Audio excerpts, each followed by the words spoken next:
कैसे पड़ा भगवान श्री कृष्ण का नाम लड्डू गोपाल। कहते हैं कि ब्रज भूमि में भगवान श्री कृष्ण के एक परम भक्त थे, कुंभनदास थे, जिनका एक पुत्र था रघुनंदन। कुंभनदास श्री कृष्ण की भक्ति में लीन रहता थे और उन्हें छोड़कर कहीं नहीं जाते थे। एक बार उन्हें वृंदावन से भागवत करने का न्योता आया। पहले तो कुंभनदास ने उन्हें मना कर दिया, फिर लोगों के बहुत ज्यादा जोर देने पर वे मान गए। उन्होंने सोचा कि भगवान की सेवा की तैयारी करके जाएंगे और कथा करके वापस लौट आएंगे। कुंभनदास ने भोग की सारी तैयारी करके अपने बेटे रघुनंदन को समझा दिया कि ठाकुर जी को भोग लगा देना और कथा के लिए चले गए।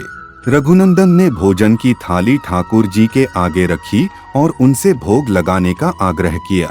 उसके बाद मन में ये छवि थी कि ठाकुर जी अपने हाथों से भोजन करेंगे, लेकिन ऐसा हुआ नहीं। बहुत देर इंतजार करने के बाद जब भोजन की थाली ऐसे ही रखी रही तो रघुनंदन जोर से रोने लगा और पुकारा कि ठाकुर जी आओ और भोग लगाओ। रघुनंदन की इस पुकार के बाद ठाकुर जी ने बालक का रूप धारण किया और भोजन करने बैठ गए। जब कुंभनदास ने घर आकर रघुनंदन से प्रसाद मांगा तो उसने कह दिया कि ठाकुर जी ने सारा भोजन खा लिया। कुंभनदास को लगा बच्चे को भूख लगी होगी, वही सारा भोजन खा गया होगा, लेकिन अब ये रोजाना होने लगा। तब कुंभनदास को शक हुआ तो उन्होंने एक दिन लड्डू बनाकर थाली में रखे और छुपकर देखने लगे कि रघुनंदन क्या करता है। लड्डू की थाली रघुनंदन ने ठाकुर जी के आगे रखी तो उन्होंने बालक का रूप धारण किया और लड्डू खाने लगे। कुंभनदास ये सब छुपकर देख रहा था। जैसे कि ठाकुर जी बालक के रूप में प्रकट हुए, कुंभनदास भागता हुआ आया